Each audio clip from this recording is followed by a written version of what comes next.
Hey everyone, it's Rob B here with Rob D, and you are listening to the Property Podcast. This week, we are taking you behind the scenes. We're going to give you the type of detail that we never normally share. We're going to give you the details of deals we've launched and sold this year. We're also going to give you the details, and I think this is the juicy stuff, of deals we've turned down this year. And the lessons that you can get from it, I think, are going to be ridiculously valuable.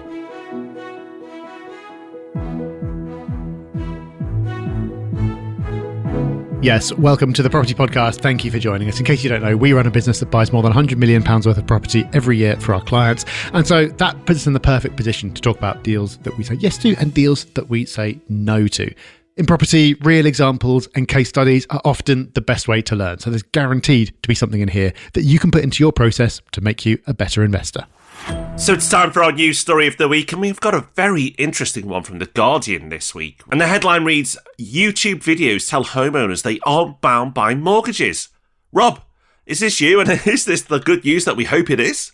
I hate to disappoint you on both fronts, but no, this is apparently a financial conspiracy theory spreading on YouTube known as the Freeman on the Land movement, which claims, using common law arguments dating back to the Magna Carta, that you are not legally obliged to pay your mortgage or your council tax.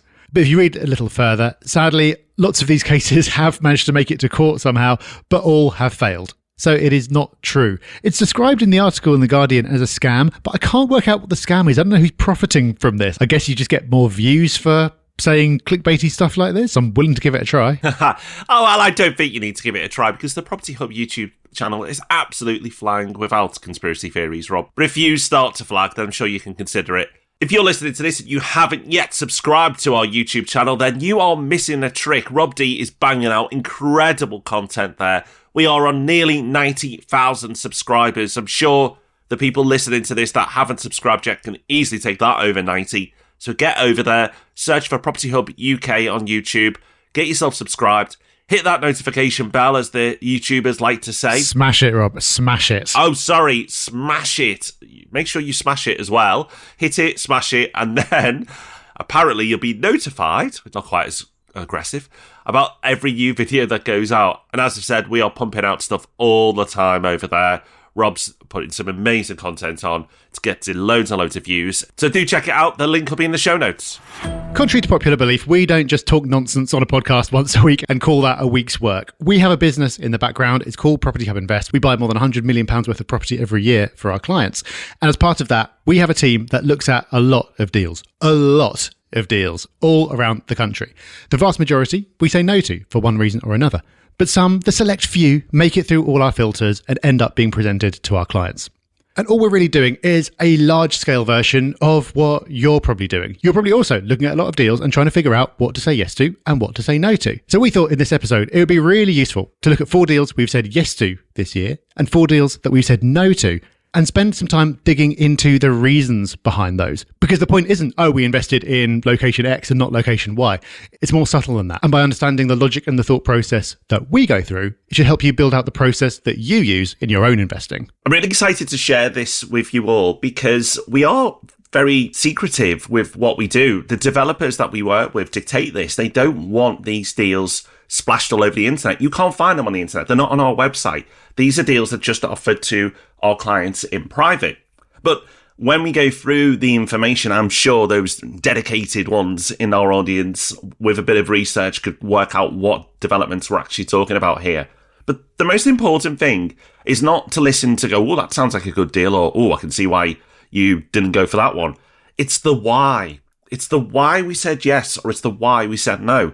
They're the real lessons here, because maybe you can learn from that and add our list of criteria, the things that are really important to us, to your own list. Or maybe there's reasons we've gone no, and you're assessing a deal right now, or maybe it's a deal you're assessing in the future and you go, I can see why that was turned down. Maybe I should reconsider. So the whys behind each of these investment decisions is super important. But let's start off with the yeses before we get into the deals we've turned down. And I think there's some really interesting ones in there as well. Let's start with the yeses. I'm going to start with a deal in an area that we've not done a deal in for many, many years because it's hard to make buy-to-let work here. But that's the great thing about having a big network.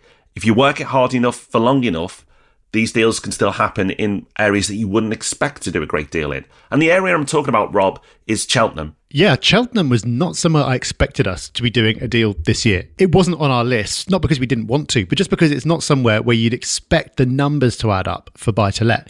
It is one of the more desirable places to live in the UK. It's a lovely town, and also because of its history, not a lot is built there. So it's a great place to live. Supply is constrained. You think, well, that's going to be great for capital growth. But normally when you see places with those characteristics, somewhere like Bath would come to mind, the yields are super low. And even though our strategy is focusing on total return over time, so we're focusing on, yes, the rental income, but predominantly we want to see capital growth potential over time because that's where you see the bulk of your returns. So even though we're always thinking about capital growth, it does need to make some money every month. You can't be in a position where you are subsidizing a property and you're not making anything from it.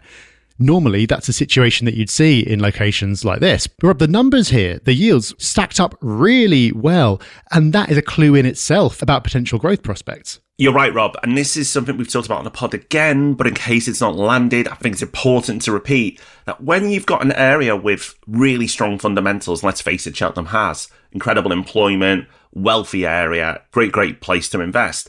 But when you have all those fundamentals, like you said, Rob, you'd naturally expect lower yields. But when you get good yields in an area with strong fundamentals, to me, that is an alarm, a good alarm. And that alarm is saying to me, it's probably underpriced. And our experience has taught us this, that when we've picked areas out, and we do this every year when we pick the best areas to invest, the reason why we've had so much success with that is for indicators like that, where we go, wait a minute, fundamentals are ridiculously strong in this place, but the yields are still attractive. That's a mismatch. And what you tend to find might not be immediate, but at some point in the future, the prices start to rise. Now, it's hard to find great yields in Cheltenham. So if you do, then you know you're probably onto a good thing.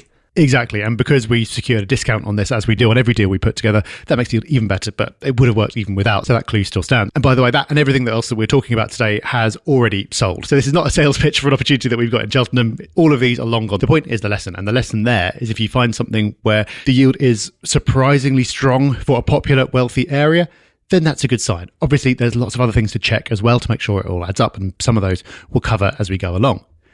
The next deal that we said yes to was in Crewe. And Rob, we have memories of Crewe. We have not so happy memories of Crewe because this is, of course, where we did our first ever development that we built in-house. Worked out great for the investors, not so well for us. Lost a lot of money on that, which we've podcasted about in the past. But the reason that we chose Crewe to do our first development in is it's just such a strong strategic location, Rob. I'd describe Crewe as an easy place to get your head around to invest in. If you're a beginner when it comes to property investment, like Crewe is easy because the price point is accessible for a lot of buy-to-let investors. I appreciate the centre of Birmingham or the southeast or the centre of Manchester. For some, might not be achievable. But Crewe, if you've got a decent pot of cash together, is a great place, amongst others, to start. And actually, we've got another one in this list, which is a great place to start as well. But be patient, because I want to tell you why we went in for Crewe. Super strong employment. Like fundamentals galore in Crewe. Crewe is a place we've name checked over and over and over on the podcast as a place to seriously consider for investment. And it's the fundamentals that drive it and still an accessible price point. Because of the employment, because of the connectivity, one of the busiest, if not the busiest train stations in the UK. It's currently not getting HS2, but I wouldn't be shocked if that changes. But it's currently not. But even if it doesn't, it's still going to benefit from HS2. And understandably, because of the strong connectivity, the motorways as well, the employment, rent demand is very, very strong in this area. Be careful with all of these areas that we mention. Another important lesson to really hold close to you is don't go for the cheapest stuff in an area that offers good value. So in a place like Crewe, you want to be picking the best areas because the best areas will always be the best areas in that town. Whatever the market does, people will always want to live there. But if you go to an area like Crewe and go, right, I'm going to go Crewe, what's the cheapest thing I can find?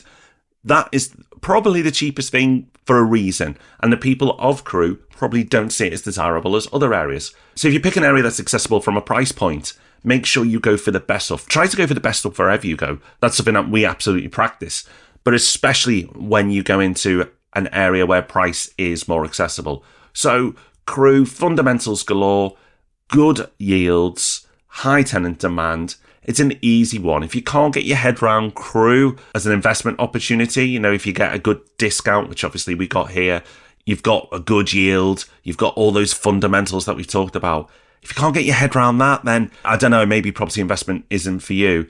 But maybe it's because you like something a bit more prime, and that's okay. If that's the point you are in your portfolio, then maybe Crewe isn't right. It may be for the start of your portfolio, but maybe you've got a bigger pot of cash or you're further developed and you're looking for something a bit more prime. The next one that we said yes to on our list might be the type of deal that you're looking to do. Yeah, this was a special one. I haven't seen the team buzzing about a deal like this for a long time because it had everything. It had the super prime appeal and it had the location. So this was a Manchester deal. And obviously, we've been talking about Manchester since 2015. So the fact that Manchester is a strong place to invest is not news. Lots of people keen to get in. But Rob, this was not just any Manchester deal. This is a very rare and special one. Yeah, this is something I'm really proud of, and maybe this one isn't as easy to replicate the type of deal we put together here, but the core lessons of the deal certainly you can learn from. This deal, Rob, you said our team was excited about, but it wasn't just our team, it was the investors that we work with as well. We sold this out over 20 odd million pounds worth of property in 50 something seconds. So that gives you an idea. We oversold. So there was a miss out list here for people who couldn't get into this deal. That's how good it was. And the reason why, yes, it was prime central Manchester. And I mean central, M1 postcode, minutes walk from train stations, universities, all the shops, like ridiculous. It was a build to rent block though. And this is what makes it so interesting. It was a build to rent block that's already built. And what happened is they had more than one block and they would try to sell it to a fund. So what happens with build to rent is they build it, they lease it up, hold it for a few years, and then a lot of these companies then flip these properties on and make an uplift because it's all leased up. But the market for build to rent is a little softer at the moment. It was 2 blocks and they were trying to sell it in one lump. So what they realised is it'd be easier to sell them separately. So that's what they did. They broke them in 2. And they've put one to the build to rent market, which is going to be sold to an institution, but one they've broken up for individual investors. Now, to hear about this deal, obviously, is hard work, but that's what we were able to do. And the beauty of it is that while it's built, because it will take a while to break all these up and sell them off all separately, the completion date for the overall transaction isn't till next year. So it's over a year, technically off plan. So you get off-plan benefits, but it's all built. You know what you're buying. And because it's built to rent, the spec is off the chart, the amenity is incredible. And the most beautiful thing right now for our investors who got into this one is they got a deal. They got a discount compared to everyone else. And you can see some big name estate agents selling this now for the full price. And our investors are sitting there very happy with themselves, watching other people paying a lot more money than what they paid because we got in first and we were able to do volume and we could pass that deal on to our investors. So massive wins. But why do we like this deal? Why should you consider investments like this? Prime location, amazing amenity, a city that's on the up and up. It's a jewel in the crown in the portfolio. These are the type of things that if you are not at that level yet with your portfolio, and I wasn't when I started, but once you built that portfolio out or you're in the privileged position of starting with a bigger pot, these are the type of things that you should be looking at. And that's why we bring these type of investments along with more accessible stuff like Crewe to our investors, because we realize people are at different points. But if you are looking for prime stuff yourself, make sure it's not just an average unit in Manchester or Birmingham or Leeds, wherever you pick. Look for the best stuff because they perform the best when it comes to capital growth. We've seen that now time and time again. The stuff that we've done in these city centres, that is the best stuff, and we've invested in them, personally or our investors. We've seen some really strong capital growth on these type of investments, which obviously is great. Yeah, the key point, Rob, which you've touched on, is being selective because Manchester, unlike some of the other places we're talking about, is clearly booming. Lots of interest, lots of demand from all over the world, lots of stuff going up, But we look at a lot in Manchester. And in fact, there's one we'll talk about later, which we ended up saying no to, that we look at a lot. Most of it doesn't work for one reason or another. Either the numbers don't work, or the returns don't stack, or the quality's not there, or there's something. The vast majority we end up saying no to. So an important lesson for me related to this is if you are going into somewhere like Manchester City Centre, which is a more mature market, a hotter market, then you do need to be very selective, which is what we did here. So in a minute, we'll talk about that Manchester deal that we passed on, as well as a few others. But let's just wrap up, Rob, with one more that we ended up saying yes to. And obviously, as soon as you hear the location, you'll know why we wanted to say yes to this. As soon as we saw it, it was in Derby. And we have said plenty in the past about why we rate Derby. But of course, another lesson, as we've said many, many times, is you can make a very bad investment in a very good location. So the deal, the investment itself, needed to stand up, needed to work. And luckily, Rob, this one did. It really did. And we took full advantage of well, it's a bit of a funny market at the moment. The numbers are great, but the sentiment isn't strong. So we took advantage of that sentiment and we got a 12% discount off sold prices here. So not 12% off an asking price, but 12% of what others have paid. That's a big, big number. Imagine being able to do that in all areas of your life. You go into Tesco's, you see the person with a trolley full next to you paying the same and you get 12% off, or you go and buy your car or your holidays. When you get a level of discount like that, it makes the deal very easy to get your head around, because what happens is that enhances the return because you are buying at a discount. So we talked about this a lot. It's one of our hotspots. So we're always trying to do deals in Derby. That's why we did a deal there this year. Fundamentals galore. It's an area that we believe is undervalued, massively so, because of the super strong employment there. The high earnings as well. Average earnings is in the top 10 in the UK. So top 10 cities in the UK, average earnings. Derby is one of them. But it's nowhere near the top 10 in terms of pricing. So the fundamentals are super, super strong in Derby. We believe it's got a really strong future. We've been talking about Derby for a few years now. So when the opportunity came to do a deal there earlier this year, we jumped all over it. I think, like Crew, it's an easy one to see. The price point's accessible. The discount on this one in particular was really, really strong. 12% is above average. That is a really impressive number. And all the fundamentals make it a very, very easy one. So they're deals that we've done and sold this year. All recent stuff. We're not digging stuff out from 4 years ago. These are all recent deals. But what we want to bring you now, and I think this is possibly the juiciest part of the podcast, Rob, is the deals that we've passed on, because we're going to surprise a few people here with some of the stuff that we've turned down. Again, this is all recent stuff. And another point to get across here is we've evened this out and done 4 yeses and 4 nos, but in reality, it's more like 9 nos to 1 yes. That's roughly the ratio we're working on. It's probably actually a bigger ratio than that, but it gives you an idea of how fussy we are. And you'll see we're fussy when we give you the first one. And this first one was in Leeds. So it's still on the market now. You can probably find it. High quality properties in a really decent location. But the property prices on these particular units were over 340,000. That was kind of starting. And that pushed it out of reach for some value conscious investors. You could say, well, Manchester is at that level. And that's true. And it wasn't necessarily overpriced, but it wasn't competitive. So I don't think they'd gone too crazy with their numbers because it was a good quality, but it also didn't seem like value. And because of that, the returns weren't strong enough. So yes, you can see price points even higher than that in Manchester, but the returns justify those price points. The returns here made it a no for us, which may sound odd because we talk about capital growth all the time on the podcast. And you know what? This will probably do well in the future from capital growth point of view. Even though it's not an incredible deal, it's an okay deal. The price is okay. And because of the spec, I'm sure it will do well.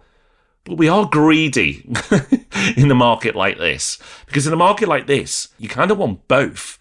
And here we didn't get both because we know that we can get both in other areas.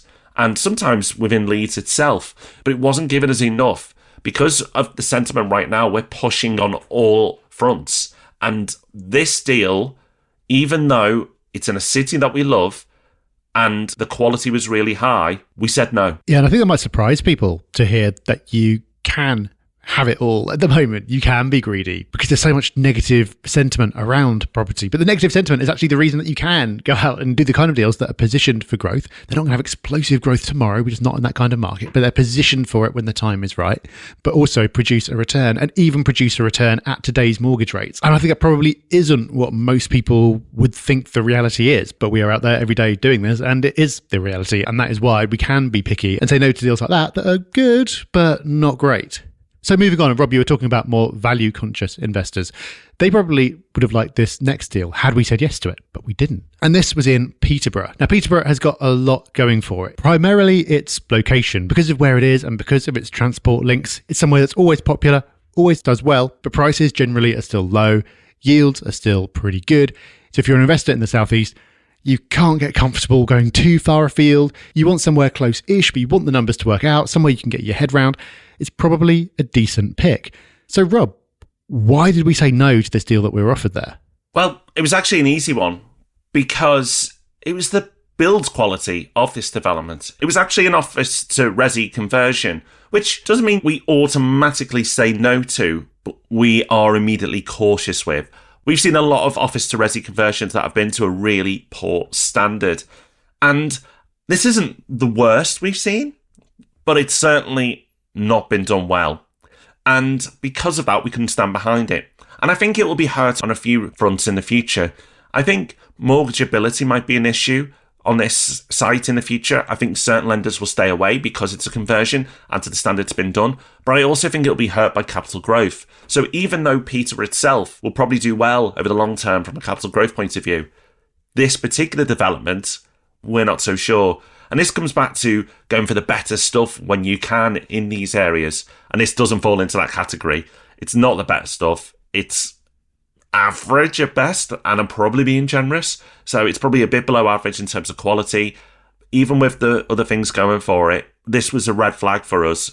It ruled the deal out. It's always hard saying no to good location, good yields at a price point that's attractive. You want those deals to work, but then if something is holding it back, and in this case it was the quality of the conversion, we have to walk away. Another one it was easy for us to walk away from was a deal in Sheffield, and not because it was in Sheffield.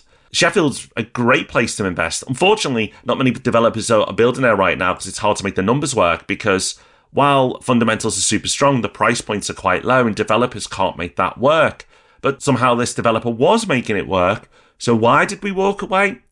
It was all over the internet. So this development was splashed all over the internet. It was heavily marketed to investors across multiple agencies.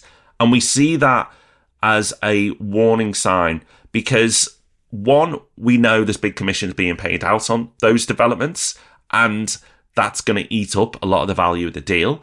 But also you can have issues with mortgages when it's been splashed all over the internet. So when you see a deal on Rightmove and it's very much aimed at investors, it'll often say investors only even. That might be attractive, but actually that puts us off. In fact, it not only puts us off, it rules it out for us because we don't want the mortgage issues. We might still get them. It's property, right? Mortgage issues happen all the time, but you're setting yourself up for trouble in a situation like that. And you also know that there's going to be investors from all over the world investing in a block like that. So this particular one in Sheffield was a no, but if you see a deal like that anyway, in any city, even if it's a great city to invest in, you should be at the very least cautious. Yeah, and to round off our list, we said we'd talk about one in Manchester that we said no to. So let's do that. And you talked about deals being splashed all over the internet. This one, I wouldn't say it's splashed all over the internet, but I just Googled it now. There is an agency selling it. So clearly we said no, but not everyone did. And it looks pretty good to me. So it might be hard to do without giving too much away, Rob, because we can't say the names of these places we're talking about. But why did we pass on this one? So this is really interesting. So Manchester, central location. It sounds similar to what we discussed before about a deal that we all got very excited about. So how could we say no to this? Well, it was easy actually, because the price for us wasn't justified. The pricing we felt was pushy for what it is. And what it is an okay development. It's an okay one. But if you're looking at properties from a price point of view a bit higher than average, then you want to see a development that was higher than average, much higher than average, in fact. But it was just like any other development in Manchester. There was nothing really special about it, but it had special prices. And the yields reflected that as well. The market saw straight through this. The rentals on these meant that the yields were low, because it should be low, because it wasn't anything special. When we got the realistic rents, and we were given some, inflated numbers, but we do our own research. When we did our research and got the realistic rents against the prices, the yields were really low. So yes, it was a central location. Yes, it looks nice, in the images. But when you compare it against other developments in the city centre, you can do so much better. And we are in the privileged position where we can turn down stuff. Yes, other agents will take it on. Someone's going to say yes. And some agents don't care. They'll just take anything on and have a go at selling it. And that's their job. I'm not criticising them. But our job is to be super selective. And because of that selectiveness, I've gone, no, we can do better. And we've proven that we have done better recently. So just because Rob and I talk an area up, don't automatically think, oh, I'll just go and find something in one of those areas. Something that looks quite good. You'd think we would just be saying yes to everything in Manchester and Leeds because we've listed those as hotspot areas. Sheffield's been an area that we've said you should keep an eye on. It's a one to watch area. Again, easy no. So a great area doesn't make a great deal. And you can get it wrong the other way. You can get a great deal in a bad area. As an investor, it's your duty to try and get both because they exist. Yes, we have big resources to go and put deals like this together, but you can put deals together yourself. These are all sold or turned down. We're not trying to sell you anything here. What we're trying to teach you is what we say yes to and why, and what we say no to as why, so you can replicate it yourself. Out of the tens, if not hundreds of thousands of people who follow what we do, we only work with a few hundred every year. We don't want to nor need to sell to you all. What we want to do is pass the information on so you can do these great deals yourself. That's the whole point of this. And of course, for those people who are time poor or don't want to do it themselves, Property Will Invest exists. But we want to be as transparent as we can, share as much as we can, so you can copy our playbook and win for yourself. So I'm sure you'll be able to pick out a thing or two from what we've just talked about that you can put into your own process and make use of for your own investing. But as if that wasn't enough value for 1 week, it's time for Hub Extra, the part of the show where we give you a little bit more. And Rob, when I introduced this one earlier, I could just sense through the mic the excitement dripping off you when I said that I was going to talk about London buses. Yeah, Rob, I mean, I can't believe we didn't start with Hub Extra when you told me that, but there we go. We've managed to hold ourselves back. You've done well at being patient and getting through the episode. This is not for everyone. This is not for people who are not in London. This is not for people who don't care about exactly when the bus turns up. This is niche, but this changed my life. And there are 3 people out there whose lives this will also change. I just know it. So this is an app for Apple and Android called London Bus Pal. And the reason that this is so amazing is if you look at when the bus is supposed to turn up, how many minutes away it is on Google Maps, it lies. It's completely wrong. If you use the official TfL app, the actual TfL bus app that's meant to tell you how far away the bus is, it lies. It's completely wrong. Somehow, this app, which appears to just be by some kind of random solo developer, is always spot on. I don't know how they do it, but it's magic. It actually works. So I know the bus is not for everyone. I take a lot of buses with young kids and a pram and everything. It's easier than the tube a lot of the time. And knowing whether it's worth hurrying them up and getting to the bus stop because the bus is about to come or not has made a big difference to my life. So if you are one of those 3 people, then London Bus Pal, the link will be in the show notes. What I love, Rob, is the fact that you think your young children are going to care if the bus is due in 4 minutes and they'll suddenly start behaving and exit the property on demand. But it's good to dream. I think I said try. I hope I did, because, I would be misrepresenting if it was like, oh, yes, Daddy, of course. Absolutely not. With a little salute as they walk out. Oh, well, I hope that was useful for more than a handful of people that Rob has targeted. A lot of people visit London over the summer, and it's a great city to visit over the summer. So if you are visiting or you already live there, maybe you can take advantage of that Hub Extra. I do know what you can take advantage of, though. Our article in the Sunday Times this Sunday. Open it up in the home section. See our beaming smiles looking back at you with some knowledge being handed over. Or you can join us in audio on Tuesday for Ask Rob and Rob. We'll be answering more of your questions. And of course, back with the main event, the Property Podcast, same time, same place next week. Until those wondrous events take place, take care, have fun, bye-bye. Bye-bye.